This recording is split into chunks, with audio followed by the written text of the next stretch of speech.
कल्याण मंदिर मुदारमवद्य भेदी भीता भय प्रदमनिंदित मंग्रि पद्मं संसार सागर निमज्जदशेष जंतु पुतायमानमभिनम्य जिनेश्वरस्य यस्य स्वयं सुरगुरुर्गरिमाम्बुराशिः स्तोत्रं सुविस्तृतमतिर्न विभुर्विधातुम् तीर्थेश्वरस्य कमठस्मै धूमकेतोस्तस्याहमेष किल संस्तवनं करिष्ये। चलिए अब अपन 14वें काव्य को प्रारंभ करते हैं। पहले अपन गद्य के रूप में इसका उच्चारण करेंगे। त्वां योगिनो जिन सदा परमात्म रूप, त्वां योगिनो जिन सदा परमात्म रूप,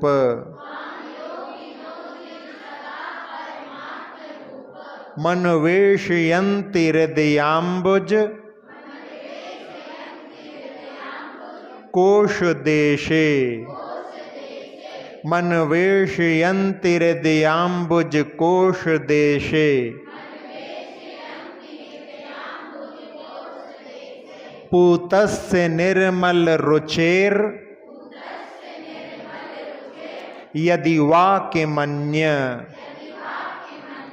पूतस्य निर्मल रुचेर यदि वाक्यमन्य, दक्षस्य संभव पदन ननु कर्णिकायाः, दक्षस्य संभव पदन ननु कर्णिकायाः, त्वां योगिनो जिन सदा परमात्म रूप,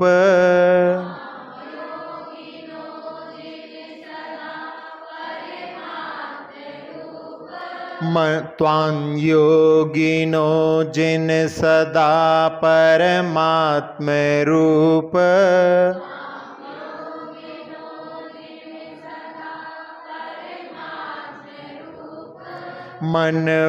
मनवेशयन्ति हृदयाम्बुज कोश देशे,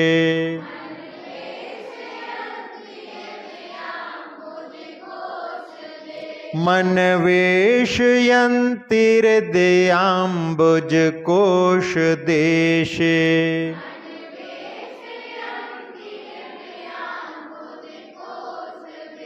पूतस्य निर्मल रुचिर यदि वाक्यमन्य,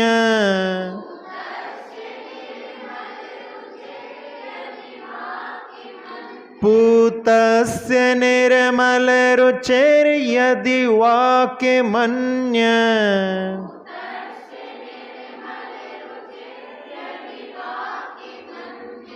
दक्षस्य संभव पदन्ननु कर्णिकायाः,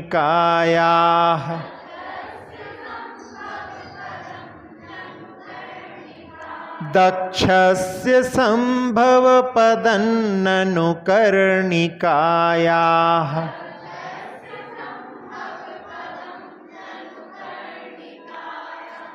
जिन भगवान का संबोधन, जिन्होंने अपने कर्म शत्रुओं पर विजय प्राप्त की है, जयति कर्मरातीन इति जिनः, योगिनः ध्यान करने वाले जो मुनि होते हैं उनको योगी कहा जाता है। जिनको ध्यान प्रिय होता है वो योगी कहलाते हैं।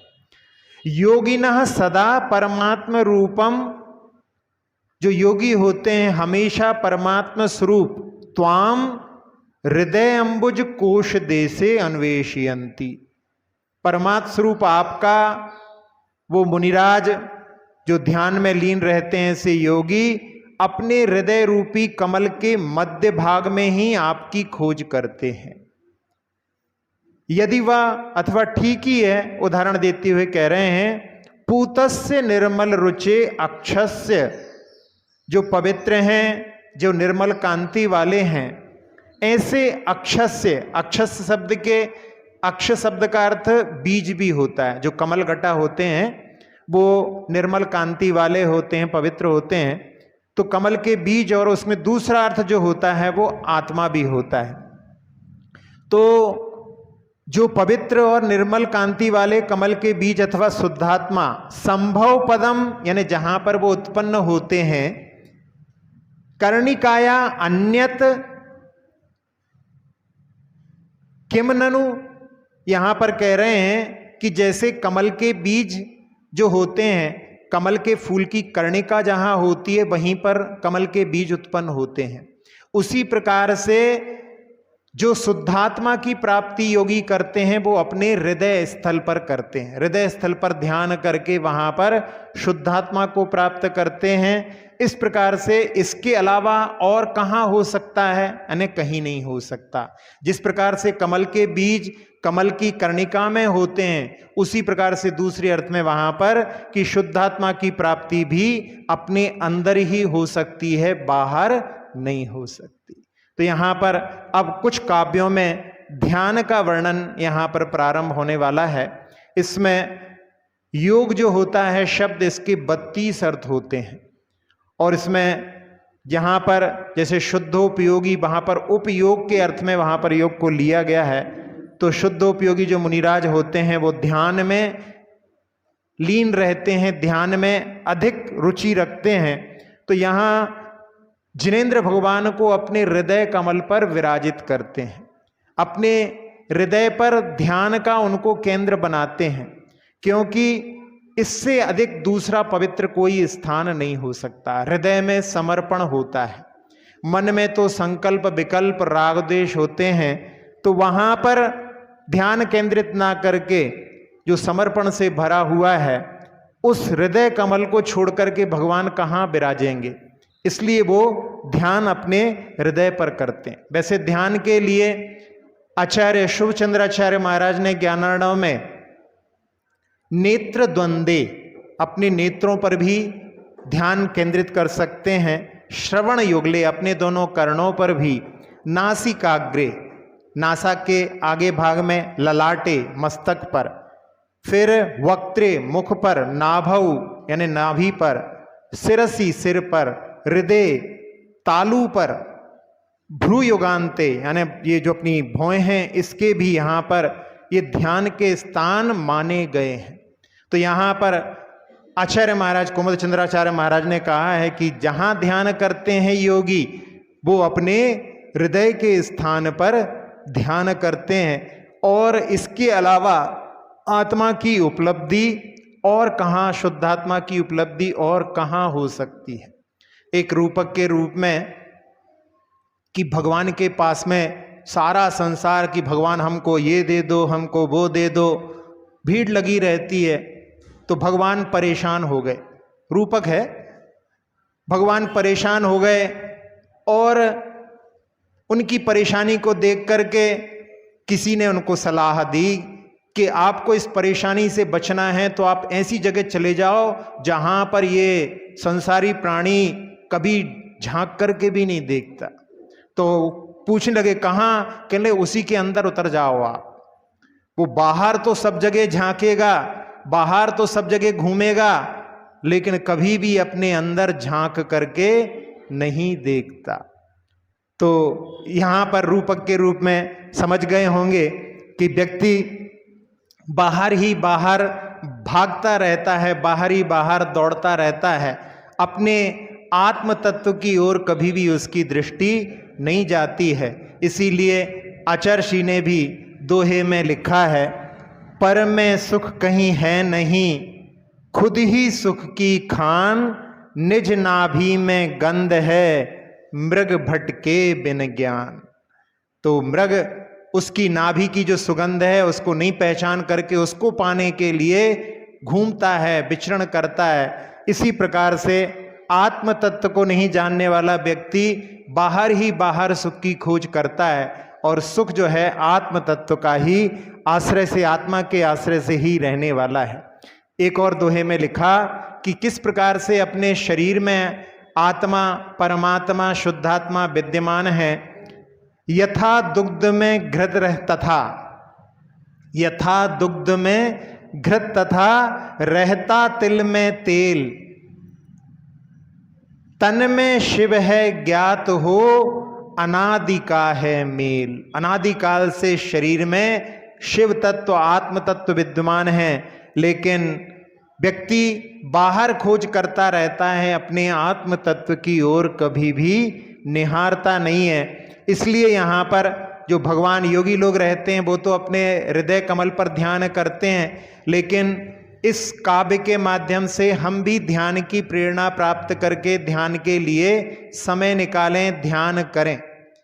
6 क्रियाओं को जो मंदिर में करने के लिए आचार्य सोमदेव सूरी ने अपने यशस तिलक चंपू में लिखी हैं, उनमें सबसे पहली क्रिया भगवान का अभिषेक, पूजन, फिर स्तोत्र पाठ, फिर स्वाध्याय, जप, और सबसे आखिरी में छठा ध्यान है, जिस पर लोग बहुत कम ध्यान देते हैं। और उस ध्यान के लिए हम यदि प्रयास करें तो हमें ध्यान के स्वरूप को समझने की भी आवश्यकता है। सबसे पहले तो आर ध्यान और रौद्र ध्यान, इनसे ऊपर उठ करके धर्म ध्यान की भूमिका प्रारंभ होती है। आर ध्यान के लिए तत्वार सूत्र में जो लंबे लंबे नाम दिए हैं, इष्ट, वियोग, अनिष्ट, संयोग वाले, उसमें उससे भी छोटे छोटे नाम यदि अपन देखें तो कार्तिक अनुप्रेक्षा की टीका में आचार्य शुभ चंद्राचार्य महाराज ने दिए हैं। एक का नाम दिया संयोगज, यानी संयोग हो रहा है, जो अनिष्ट है उसका संयोग हो रहा है। दूसरा है वियोगज, जो इष्ट है उसका वियोग हो रहा है। बस केवल वियोगज से ही सीधा अर्थ निकल जाता है। वियोगज, वियोग समझते हैं अपन, जा शब्द जो है वियोग से उत्पन्न होने वाला, संयोग से उत्पन्न होने वाला। और तीसरा कहा उन्होंने रोगज, जो रोग से उत्पन्न होता है वो आर्ध्यान रोगज कहलाता है। और चौथा कहा उन्होंने भोगज, जिसको निदान कहते हैं, भोग सामग्री का ये प्राप्त हो जाए, कब मिलेगी, इस प्रकार का भाव जो रहता है वो भोगज कहलाता है। तो ये छोटे छोटे नाम आप लोग स्मरण में रख सकते हैं। बताया था कि संयोगज, बच्चे खेल रहे हैं क्रिकेट, बारिश होने लगी, अनिष्ट का संयोग हो गया। वियोगज, बॉल खो गई, बच्चे ढूंढ रहे हैं, परेशान हो रहे हैं। और रोग से तो उत्पन्न होता है, वो समझ ही रहे हैं, सिर दर्द करने लगा, हेडेक होने लगा, भीड़ भाड़ से मन नहीं लग रहा, दूर हट गए। और बच्चे को कह दिया या किसी को कह दिया कि ये जेवर तब मिलेगा, तो वो कब मिलेगा कब मिलेगा मन में चल रहा है, वो हो गया भोगज। तो इस प्रकार से ये 4 आर्त ध्यान होते हैं और 4 रौद्र ध्यान होते हैं, जिनमें हिंसा करके जो आनंद की अनुभूति होती है, जो झूठ बोल करके आनंद की उत्पत्ति होती है, चोरी करके जो आनंद की उत्पत्ति होती है, और परिग्रह के संरक्षण में जो आनंद की उत्पत्ति होती है। इस प्रकार से 4 प्रकार के, या इनमें कहें कि 5 पापों को करने में जो आनंद की अनुभूति होती है वो रौद्र ध्यान कहलाते हैं। इनको सिखाने के लिए किसी की आवश्यकता नहीं है, क्योंकि अनादिकाल से व्यक्ति ने इन्हीं को किया है। इनको करने के लिए कोई पाठशाला की आवश्यकता नहीं है। आपकी पाठशाला धर्म ध्यान सिखाने के लिए उनको प्रेरणा देने वाली है। एक बार एक शिष्य ध्यान सीखने के लिए गुरु के पास में आया और निवेदन करने लगा कि हमको ध्यान सिखाओ। तो गुरु ने कहा कि हम बैठ रहे हैं ध्यान में, तुम भी बैठ जाओ ध्यान में। और गुरु तो ध्यान में बैठ गए और लीन हो गए, और वो वहां पर एक एक समय, एक एक मिनट, एक एक घंटे जैसा लग रहा, कब उठेंगे गुरुजी, कब उठेंगे गुरुजी। वो तो पहले ही से आंखें खोल करके और बस इंतजार कर रहा था। वहां पर उसके लिए एक एक क्षण वहां पर पीड़ा का अनुभूति कराने वाला था। वहां पर उसका इष्ट जो गुरु से वार्ता थी, उसका वियोग हो गया था। उसके लिए ध्यान वहां पर पीड़ा देने वाला हो गया था, यानी पीड़ा का संयोग हो गया था, बस आर ध्यान उसका सतत चालू था। ध्यान करते हैं आप लोग भी कभी कभी, माला फेरते फेरते, कब जल्दी माला होगी, कब जल्दी माला होगी। यदि अपन उस समय में भी यदि ऐसे भाव आ रहे हैं तो वो भी वहां पर आर ध्यान प्रारंभ हो गया। तो ये आर ध्यान रौद्र ध्यान सिखाने के लिए आवश्यकता नहीं पड़ती, व्यक्ति बहुत जल्दी उसमें पहुंच जाता है। गुरु ने जब ध्यान पूर्ण किया और उससे पूछा ध्यान किया कैसा लगा, अरे गुरुजी ये तो बहुत मुश्किल है, यहां पर तो 1 मिनट निकालना बहुत मुश्किल था।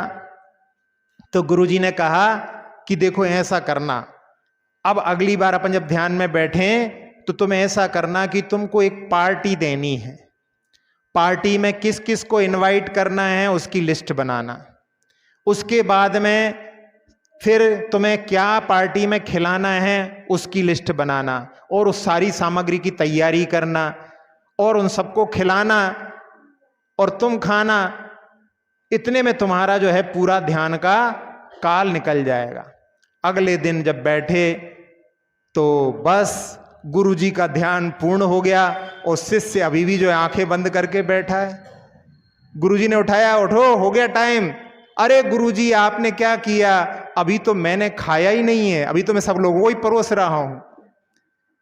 तो ऐसी आर ध्यान रौद्र ध्यान की परिणति होती है, उसको सिखाने की आवश्यकता नहीं पड़ती है। उससे ऊपर उठ करके धर्म ध्यान करने के लिए प्रेरणा अपने लिए इस काव्य के माध्यम से यहाँ पर आचार्य महाराज दे रहे हैं कि अपने आत्म तत्व को अपने शरीर के अंदर, अपने हृदय कमल पर, वहाँ पर शुद्धात्मा इसमें विद्यमान है, यानी शक्ति की अपेक्षा से। वास्तव में आत्मा शुद्ध नहीं है, वर्तमान में तो कर्मों से मलिन है। तो वो वहां पर शक्ति विद्यमान, सभी के अंदर वो शक्ति विद्यमान है, सबके अंदर परमात्मा छुपा हुआ है। उस दृष्टि से वहां पर उसका ध्यान करने के लिए, उसको प्राप्त करने के लिए जिस प्रकार से योगी उसको प्राप्त करते हैं, उसकी ओर हम केवल अपनी भावना ही कर सकते हैं। तो उस भावना करने से क्यों चूकें। तो इस प्रकार से अपने आत्म तत्व को वहां पर जब अपन देखने का प्रयास करें कि इस शरीर में, पूरे शरीर में अपना आत्म तत्व विद्यमान है।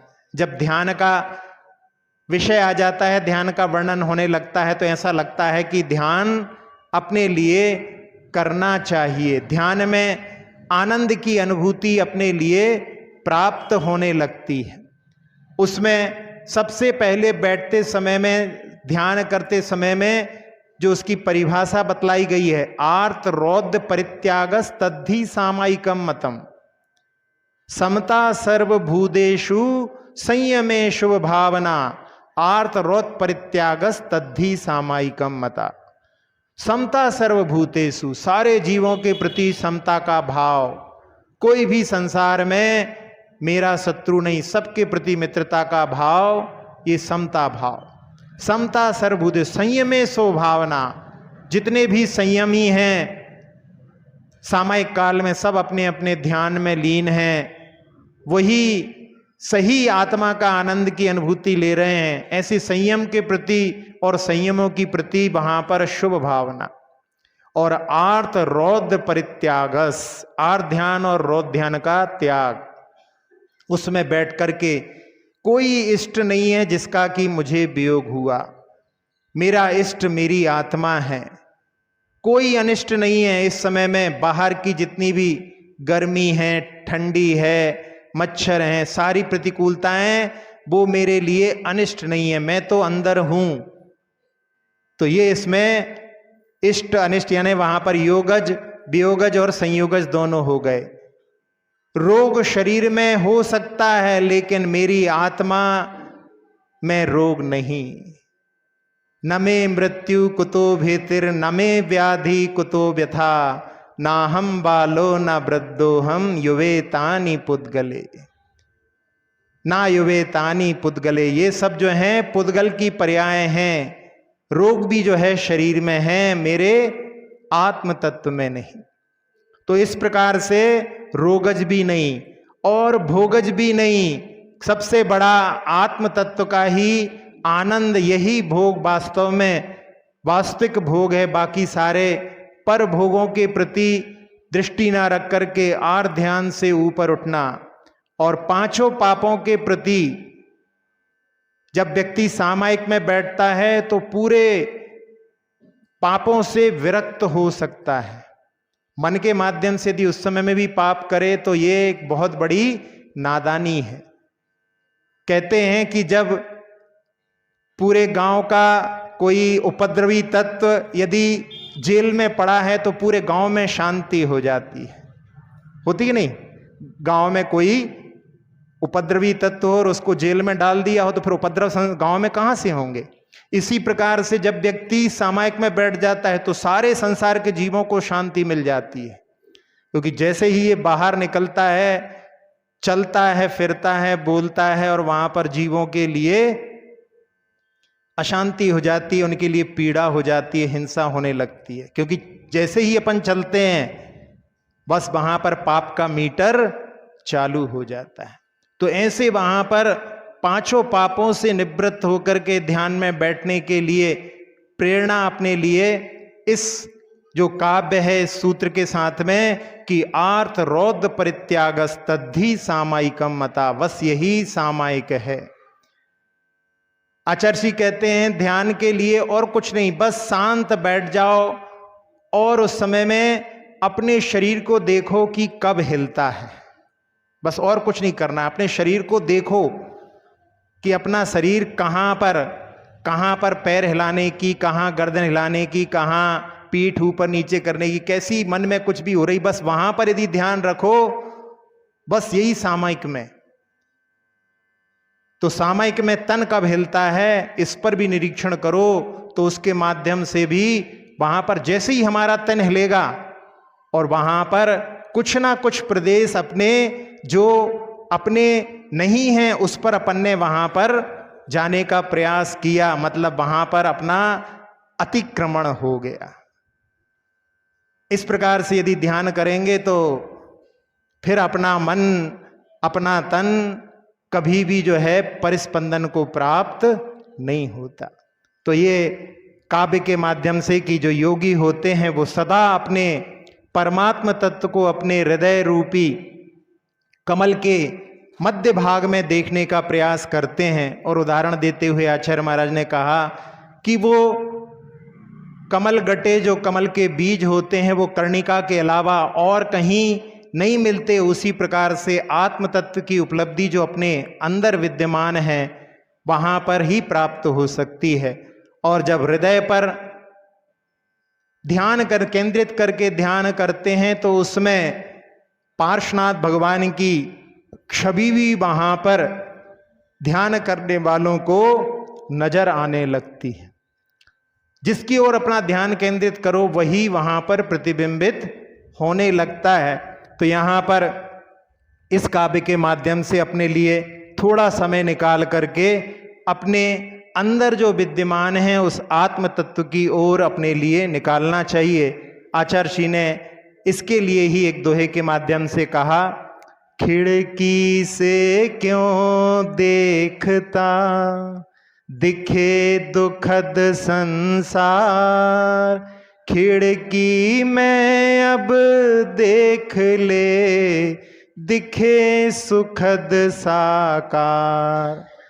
ये 5 खिड़कियों के माध्यम से व्यक्ति बाहर झांकता है। केवल आंखों से ही नहीं देखते, अपन अपनी नासिका के माध्यम से भी देखते हैं कि आज घर में क्या बन रहा है। अपन अपने कानों के माध्यम से भी सुनते हैं कि कहां पर क्या वार्ता चल रही है। अपन अपने स्पर्शन के माध्यम से भी जान लेते हैं कि आज कैसा मौसम है। तो हम इन 5 इंद्रियों के माध्यम से बाहर को जानने का प्रयास करती हैं। 5 खिड़कियां अपने पूरे शरीर में खिड़कियां ही खिड़कियां हैं। बाकी खिड़कियां जो आंख केवल आंख की जगह है, कान कान की जगह है, नासिका नासिका की जगह है, रसना रसना की जगह है, और बाकी सब जगह स्पर्श इंद्रिय की खिड़कियां लगी हैं। तो पांचों इंद्रियों की खिड़कियों से जीव बाहर झांकता रहता है। इसलिए आचार्य जी कह रहे हैं, खिड़की से क्यों देखता। संसार को देखा कब से, अनादिकाल से देखता चला आ रहा है, और खिड़की में अब देख ले। उस खिड़कियों को ना देख करके खिड़की के अंदर जो आत्म तत्व बाहर देखने के लिए अपने लिए बाहर अपनी ऊर्जा को व्यस्त करता है, उसमें हटा करके अपने अंदर देख ले। दिखे सुखद साकार, जो अपना आत्म तत्व है शरीर के अंदर विद्यमान, पूरा वहां पर स्पष्ट रूप से झलकता है। प्रयास करने वाले योगियों को वो उपलब्ध भी होता है। इस प्रकार से इस काव्य के माध्यम से कितने अच्छे भावों के साथ में आचार्य महाराज ने अपने लिए ध्यान की प्रेरणा इस काव्य के माध्यम से दी है। त्वं योगिनो जिन सदा परमात्म रूप,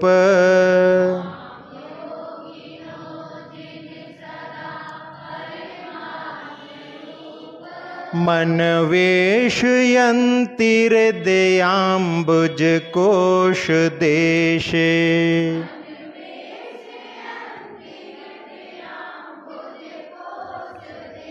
पूतस्य निर्मल रुचिर यदि वाक्यमन्य,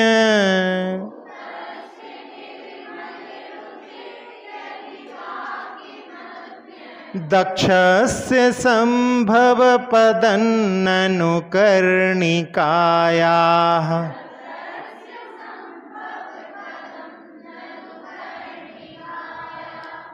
इसके पद्य अनुवाद को भी देख लेते हैं।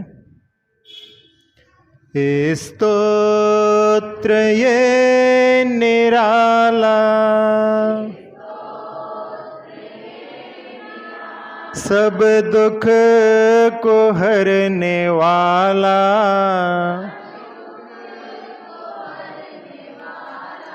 कल्याण का है मंदिर, प्रभु गुण की है ये माला, स्तोत्र ये निराला, योगी भी खोजते हैं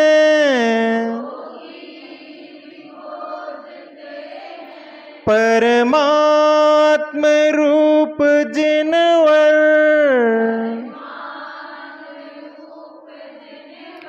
अपने हृदय कमल के ही मध्य भाग अक्सर,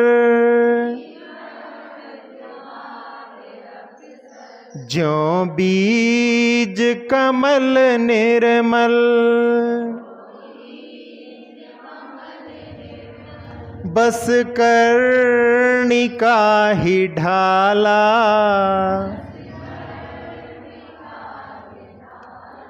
कल्याण का है मंदिर, प्रभु गुण की है ये माला, स्तोत्र ये निराला।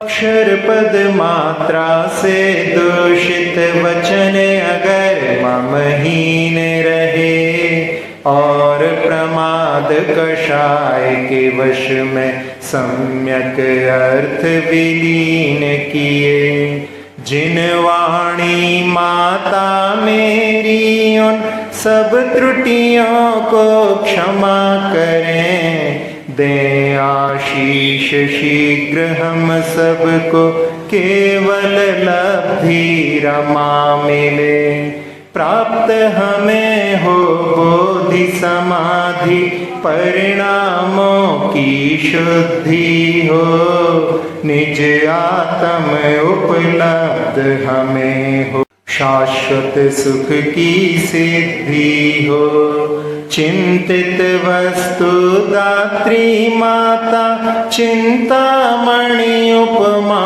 भाती। करो वंदना पूर्ण विनय से चरण रखूं मैं ये पाती। कर जिन वाणी स्तुति तन की ममता टार। महामंत्र का जाप अब सभी जपें नभ बार।